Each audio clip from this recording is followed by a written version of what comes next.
the morning. If you're going to do Florence, do Dog Days, because you're going to, just a better vocal to show in that, small period of time what you sound like and who you are. And she did a good job on it. She seemed nervous to me, and this is the girl that had already been called back a few times. She definitely wasn't as confident as some of the other. There was another child there that was fairly confident but very pitchy, flat through the entire audition. And then there was a couple young men there that were good, good-looking kids, extremely nervous, to the point that just very stiff and, probably how I would audition because I'm not a vocalist. So anyway, all 10 got through. I'd say total time in the room was certainly less than 10 minutes. She said, "Thank you very much for coming. We're not going to be putting anyone through in this group today. We don't feel you're stage ready." Now, I thought that was a little unusual. Not that they didn't get put through, because based on my daughter's audition, she should not have gotten a call back for that particular audition.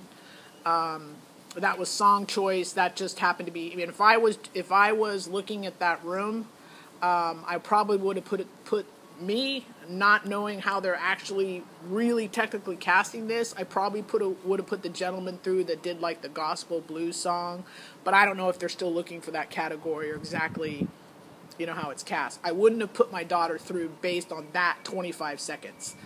Is my daughter as good as the girl that has already gotten through 3 times? She's actually much better than the girl that has already gotten through 3 times. And they said to her, it's a no. Oh, no, they said, I can't remember what the girl's name was, so I won't say it. Now, this is the girl that's already gotten through 3 times to callbacks, and this is her 4th voice audition. I'll think about you, so-and-so, but it's a no for now. So none of our group, went through, which obviously, for parents too who are thinking of doing these long drives, or there's probably, if it's 4 cities, 2 days each, and we were the last day, maybe that's why there weren't as many people there. I'd figure the way, if it's less than 10 minutes per 10, and you've got, you can do the math in your head. If you've got 5 or 6 rooms and you're turning 10 people every 10 minutes in 6 different rooms, you can get through a lot of people per day. So I'm thinking they probably audition 8,000 people in 8 days. I would guess that's probably a low estimate. So 8,000 people, and I would wager that out of the live auditions, maybe I'm saying 100 or less get to callback status. I know that they do recruit people from YouTube, because we know people who've been recruited by The Voice. And there's also a lot of talent on The Voice that already have either a following on YouTube, which is huge, or some sort of have had some sort of recording contract. Judith Kim was a contestant who I like very much, but I mean, before she was on The Voice, she was already scheduled to tour with Michael Jackson before he died. Now I believe she's done an album with Prince. So a lot of these people that actually get on to The Voice, it's not like the old days in Idol where it was basically people out of nowhere, sort of like the Olympics of singing. Now I think The Voice is more like how our NBA plays in the Olympics now. That's how I feel Voice is as far as what they're trying to do. What kind of surprises me, though, is The Voice has had virtually no commercial success, other than the judges' careers, I think, really escalating to another level. Cassidy Pope, I believe, has 1 platinum single out. The only reason I know that is because if you Google who has gone on to success, you see Cassidy Pope, which I'm not a country music. That's not my genre of choice. I do like country music, but I am not well versed in country music. But her song, I don't know, I'm thinking of the lyrics because I Googled it on YouTube.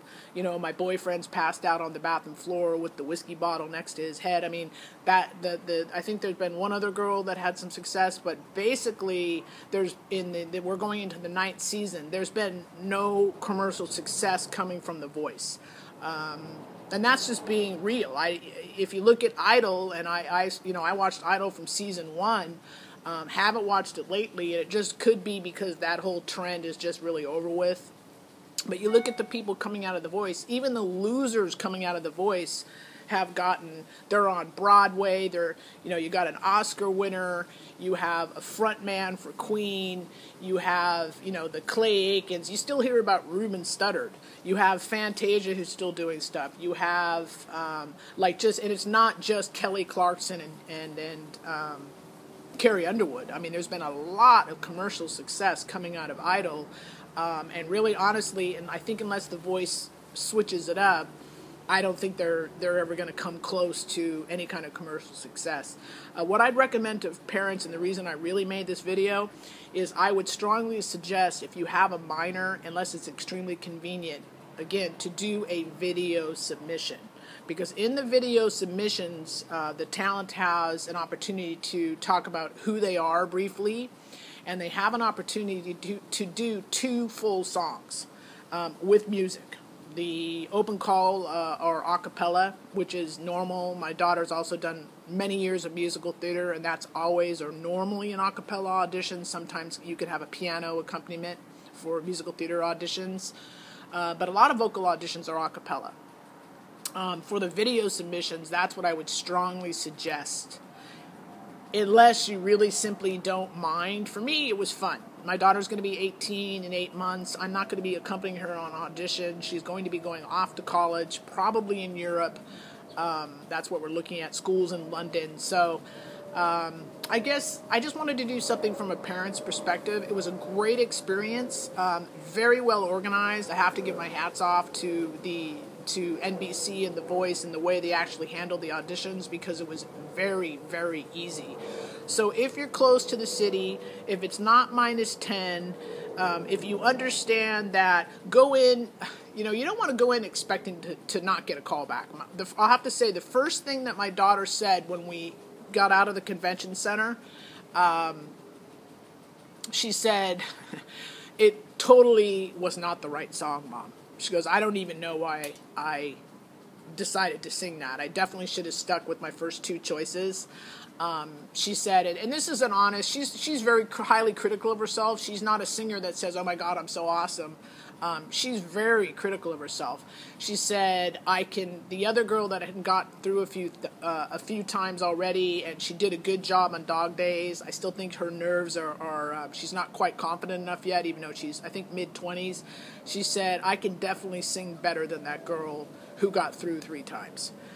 But I didn't pick the right song. But I had a good time. It was fun. We got out of the audition at 1:06. We were back in the parking lot. So this was a 2 p.m. call time. We got there at 11:30. We went through the whole process, and we're back in our vehicle at 1:06.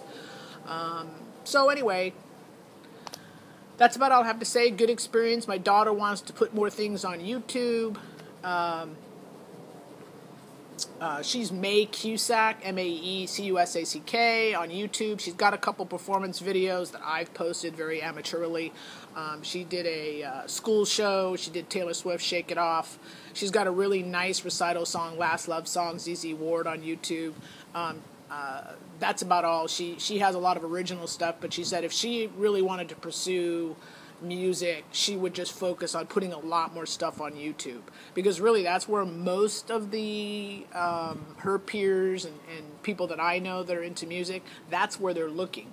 And I believe that's where they found last year's winner of The Voice, I think was from YouTube. But anyway, that's all I have to say. Thank you for listening to my long, drawn-out parental view on The Voice audition. But again, I hadn't seen any parents that actually come on, and it wasn't like, oh my God, you didn't choose my child. I was joking about that in some capacity, but that's not the case. I wouldn't have put my daughter through.